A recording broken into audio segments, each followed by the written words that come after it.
What's up, my movers and shakers? I'm Dave, this is MS Paints, and this is quick and easy biodomes for Warhammer or any other game system that I can tentatively link it to.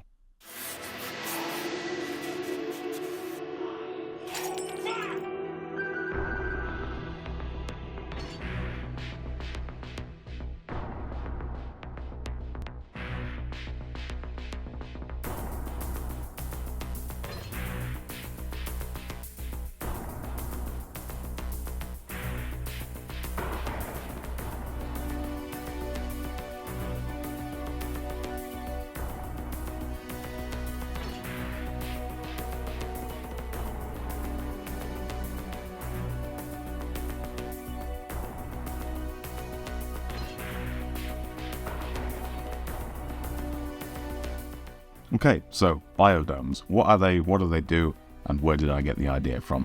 They're definitely in a lot of films that I can't name off the top of my head, but essentially the idea is you have a load of plants growing in an inhospitable environment, and they're under protective domes, kind of like terrariums, but more sci-fi looking with weird plants in them. And no hedge. Put everything in the wrong boxes. That's the biodome box. So, it's out of season, but it don't matter. Christmas baubles, make your own Christmas baubles. Yeah, Christmas baubles, conveniently, they come in little halves. That is where I got the idea. I was working on a pilot for a kids' TV show, and I ended up being just conscripted by the art department because I knew how to use a glue gun.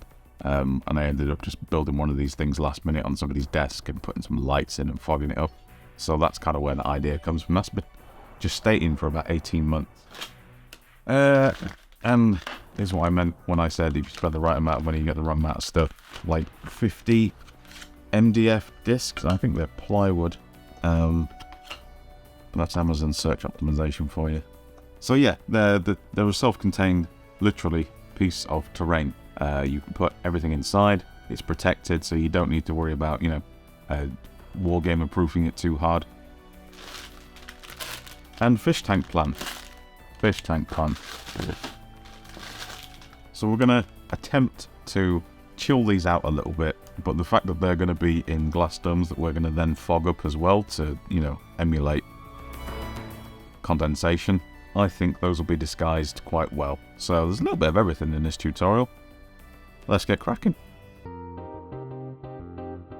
What's up, guys? Tony D here, back in perpetual forward motion, and I'm here to talk to you today about today's sponsor, Squarespace. Ever feel like you're a complete square? Well, join the party, because here we're all squares. Spaces of squares. Squarespaces, am I right, guys? With Squarespace, making your first website is a breeze. With tons of immediately accessible templates from award-winning designers that can be customized to near infinite possibilities. Ooh, and what's this? Looking to start your own business? A fully realized eShop system comes with Squarespace built in at no extra cost to your existing subscription, and you can customize it all you want. And integrate it with your brick-and-mortar store's existing EPOS system. That's not all, guys. A super slick and simple domain acquisition tab means you can find the domain name you want to register, acquire, and link it to the fresh and funky new website that you just built. It's just that easy, guys. It's just that easy.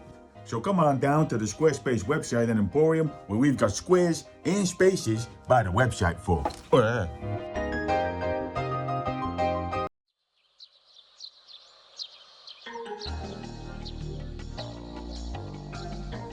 So, first port of call is to build ourselves some little landforms. I'm doing this with my ghetto homebrewed sculptor mold, which is basically just newspaper pulp and plaster. But you guys can use spackle, filler, grout, whatever you're used to using. Fish tank plants are pretty horrendous and cheap in their colouring.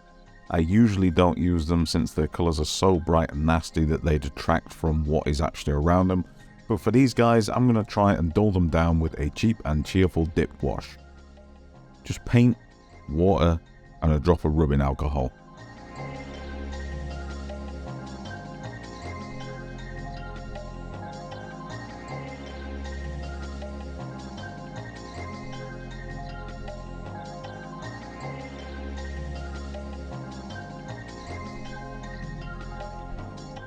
We make a start gluing our gear down with super glue. Since nothing is actually cured yet, this is kind of more of a temporary hold, so be gentle.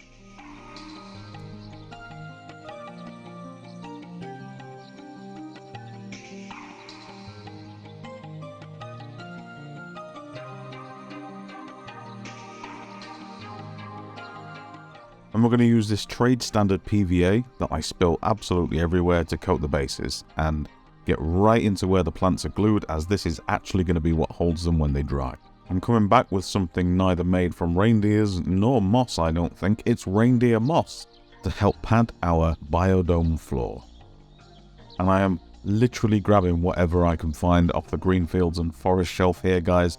Just pad it out with whatever relevant stuff you have. And for the pizza resistance, as Tony says, we've got Tesco's mixed herbs and ground coffee. Nice, easy, cheap, smells good.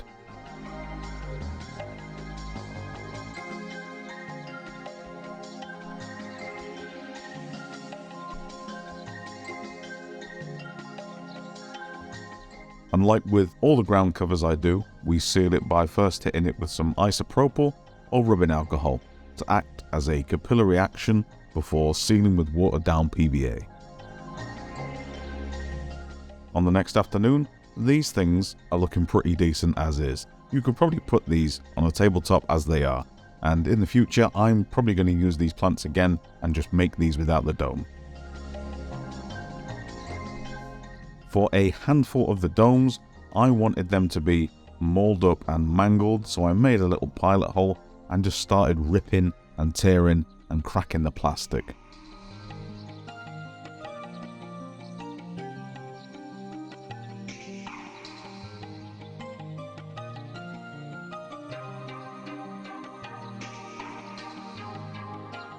To fog and dirty up the glass, I tried, well, acetone first and no dice really. So I tried what I've done by accident in the past, which is always the best way to learn, which is enamels and white spirit. Although the white spirit will do the job just by itself. Go easy on it, as the reaction usually kicks in 10-15 minutes after you've applied it and builds up slowly. I've been recommended all sorts of chemicals to get this to work, and I honestly went with what I knew would do the job without being overkill. And there we have it. These probably took about 3 hours of actual hands-on work. And they pad out a skirmish table quite nicely, and they're going to get a lot of use in Stargrave and Kill Team for me, I think. Thanks as always to my wonderful patrons who've shown near infinite patience once again as I bumble through my new profession and try to keep my absolute head together. If you've enjoyed this quick bit of terrain and want to see more, hit that like and subscribe business and leave a comment down below. Cheers! I'm out of here.